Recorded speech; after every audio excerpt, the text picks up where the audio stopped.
আপনাদের স্বাগত জানাই বোঝেকম.com এর অডিও স্টোরি পর্বে। আজকের গল্প অধ্যাপক গোপাল চক্রবর্তীর কলমে উড়ো ফোন। গল্পটি শোনার পর আপনাদের মূল্যবান মতামতটি আমাদের জানিয়ে যাবেন। আমরা অপেক্ষায় রইলাম। তো চলুন শুরু করা যাক।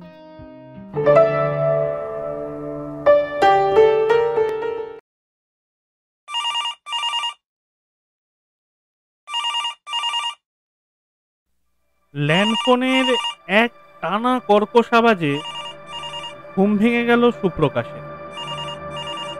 চোখ পড়ল দেয়াল ঘড়িটার দিকে। রাত 2টো। বাড়ির প্রত্যেকের হাতে মোবাইল। অনেকবার ভেবেছিল ল্যান্ডফোনটা জমা দিয়ে দেবে, কিন্তু পারেনি। বহু দিনের পুরনো ফোন, কেমন যেন মায়া পড়ে গিয়েছিল ফোনটার ওপর। যদিও এই ফোন থেকে ফোন কেউ করে না, ফোন আসেও না। আজ এত রাতে ফোনটা বেজে উঠতে খানিকটা অবাক হয়েছিল সুপ্রকাশ। শীতের রাত, বড়দিনের ছুটি। স্ত্রী শর্মিলা 5 বছরের মেয়ে সোহিনীকে নিয়ে গেছে বাপের বাড়ি। ফিরবে জানুয়ারির 2 তারিখে। ফোনটা বেজে বেজে থেমে গেল এক সময়। বিরক্ত সুপ্রকাশ কিছুটা স্বস্তি পেল। ফোনটার উঠে ধরতে হবে না। লেপটা ভালোভাবে গায়ে জড়িয়ে নিল সুপ্রকাশ। মাঝে মিনিট 2, তারপর আবার বাজতে থাকে ফোনটা। নিতান্ত বিরক্তির সঙ্গে উঠে গিয়ে ফোনটা ধরে সুপ্রকাশ। এরকম পুরো ফোন মাঝে মাঝে আসে। কিছুদিন আগে একটা ছেলে রাত বিরেতে ফোন করে শর্মিলাকে বিরক্ত করত। আজ যদি সেই ছেলেটা হয় তো তার খুব একচোট নেবে। সুপ্রকাশ রিসিভারটা তুলে বলল, হ্যালো। ওপার থেকে ভেসে আসে মেয়েলি কণ্ঠস্বর। কেমন আছো? হ্যাঁ, ভালো। বুঝতে পারছো কার ফোন? না, মানে ঠিক। সে কি, গলাটা এত তাড়াতাড়ি ভুলে গেলে? সুপ্রকাশের হাত পা ততক্ষণে ঠান্ডা হয়ে আসছে। গলা দিয়ে স্বর বেরোচ্ছে না। কি হলো, কথা বলছো না যে? তুমি? হ্যাঁ, আমি। খুব অবাক হচ্ছ না? যে মরে গেছে সে কি করে কথা বলছে? কি করব বলো, মায়া যে কিছুতেই কাটাতে পারছি না। তুমি তুমি মানে তুমি কি সত্যি তপতি? বিশ্বাস করতে পারছো না বুঝি? সত্যি তো। কি করে বিশ্বাস করবে? যাকে নিজের হাতে চিতার আগুনে পুড়িয়েছ সে আবার কথা বলছে? এমন কথা কি বিশ্বাস করা যায়? যায় না। কিন্তু বিশ্বাস করো, আমি সত্যি তপতি, অবন্তিপুরের জনার্দন চাটুর্যের মেয়ে। মনে পড়ে মাধ্যমিক পাশ করার পর তুমি আমার সঙ্গে প্রথম নৈহাটি কলেজে ভর্তি হতে গেলে। আমি তখন বিএ ফার্স্ট ইয়ার। তুমি কিরকম একটু বোকা বোকা ছিলে না? আমি তোমাকে ভর্তি করালাম, ক্লাসরুম চিনিয়ে দিলাম। সেদিন আমাদের ক্লাসের একটা মেয়ে অনন্যা, আমার খুব কাছের বন্ধু, আমার সঙ্গে তোমাকে নিয়ে একটা রসিকতা করলো। আমি তার গালে একটা চড় মেরেছিলাম। আমরা একসঙ্গে কলেজে যেতাম আসতাম। তোমার 2 বছর আগে আমি বিএ পাশ করলাম। ইচ্ছে ছিল এমএ পড়ার, কিন্তু খরচ চালাবে কে? বাবাকে কোম্পানি বসিয়ে দিয়েছে। দাদা তো বিয়ে করে শ্বশুর বাড়িতে থাকে। বাবা শেষ পর্যন্ত চা পাতা বিক্রি করতে শুরু করলেন। আয় মন্দ হতো না। আমি বেশ কিছু টিউশনি ধরলাম। সংসারে দিয়েও কিছু টাকা আমার বেঁচে যেত। তখন আমার বিয়ের সম্বন্ধ চলছে। প্রায় প্রতি রবিবারে সেজে গুজে পাত্রপক্ষের সামনে বসছি। আমাকে পছন্দ হয় তো দাবি দেওয়া বনে না, দাবি দেওয়া বনে তো আমাকে পছন্দ হয় না। শেষ পর্যন্ত এক জায়গায় প্রায় পাকাপাকি কথা হলো। ওদের দাবি শুধু নগদ 10,000 টাকা। কিন্তু সেই টাকা নিয়ে হলো সমস্যা। বাবা দাদাকে টাকার কথা বলল। দাদা বৌদির সঙ্গে পরামর্শ করে 2,000 টাকা দেবে বলে রাজি হল। বাকি 8,000 টাকা আর জোগাড় হলো না। তখন বাবা ঠিক করলো বাড়ির পাশের জমিটা বিক্রি করবে। সঙ্গে সঙ্গে দাদা বৌদি বাড়িতে এসে উঠল।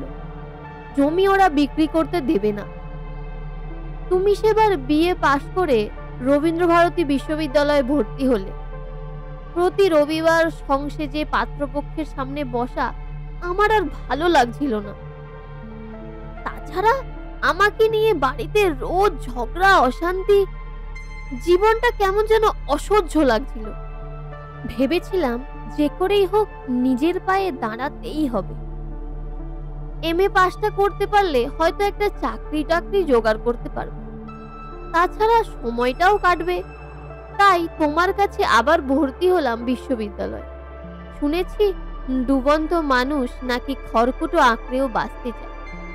তাই হয়তো তোমাকে আঁকড়ে ধরে বাঁচতে চেয়েছিলাম। তুমি বলো, দেখতে আমি মন্দ ছিলাম না। যদিও তোমার থেকে আমি বছর 4 বড়, তবুও বাইরের লোক সেটা বুঝতে পারতো না। আমার সেই পরিপূর্ণ যৌবন প্রতি মুহূর্তে একটা সঙ্গী খুঁজেছিল। হাতের কাছে ছিলে তুমি। সহজাত বুদ্ধি দিয়ে আমি অনুভব করেছিলাম যে আমার প্রতি তোমার আকর্ষণও কম নয়। তোমার চোখ আর আচার আচরণও সেই কথাই বলেছিল। সেদিন আমাদের বাড়িতে খুব ঝগড়া হয়ে গেল।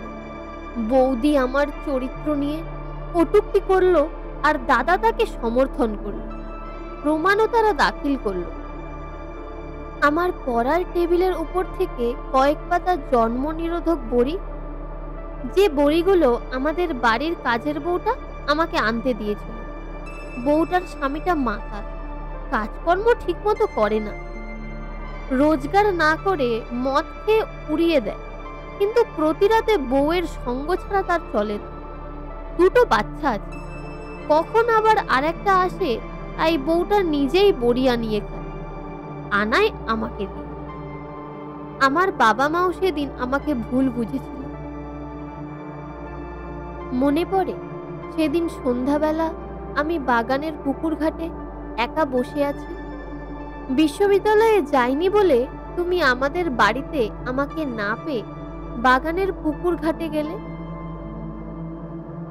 তখন চৈত্র মাস, আকাশে চাঁদ উঠেছে।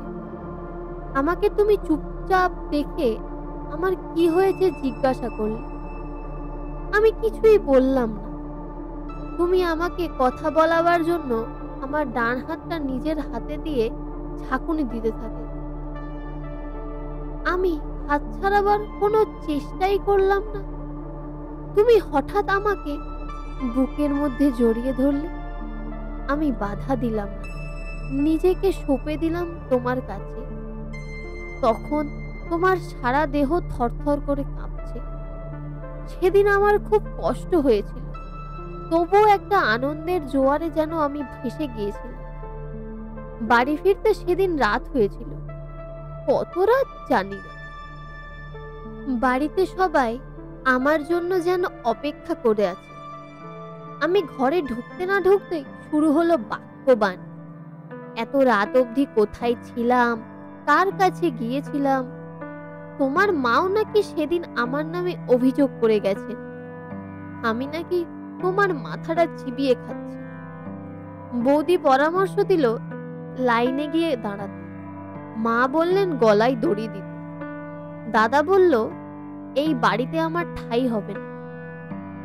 বাবা শুধু ফ্যাল ফ্যাল করে তাকিয়ে থাকলেন, একটা কথাও বললেন না। আমি চুপচাপ আমার ঘরে গিয়ে দরজায় খিল দিলাম।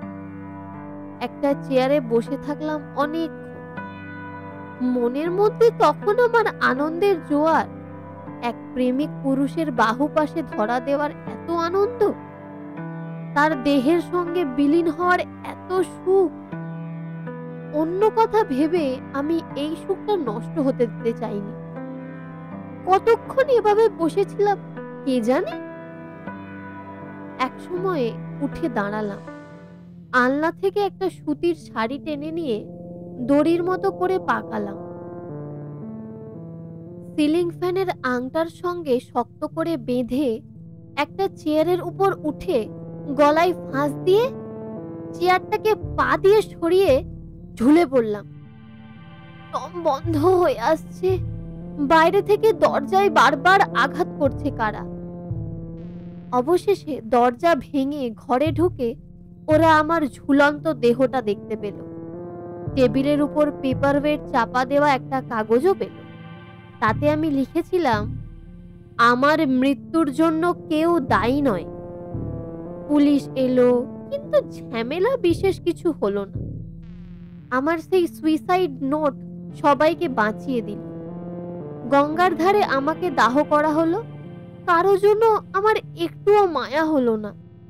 তোমার চোখের জল দেখে আমারও খুব কাঁদতে ইচ্ছে হলো, কিন্তু কাঁদতে পারলাম কই।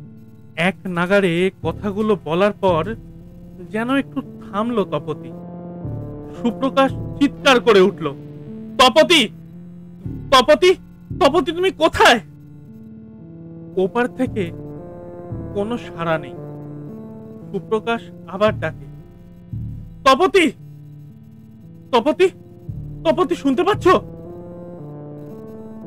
ওপার থেকে রিসিভার নামিয়ে রাখা শব্দ হলো। সুপ্রকাশ অনেক চেষ্টা করেও লাইনটা জুটতে পারল না। এক্সচেঞ্জে ফোন করলো, জানতে চাইলো, হ্যালো, টেলিফোন এক্সচেঞ্জ, বলুন আমি আপনাকে কিভাবে সাহায্য করতে পারি?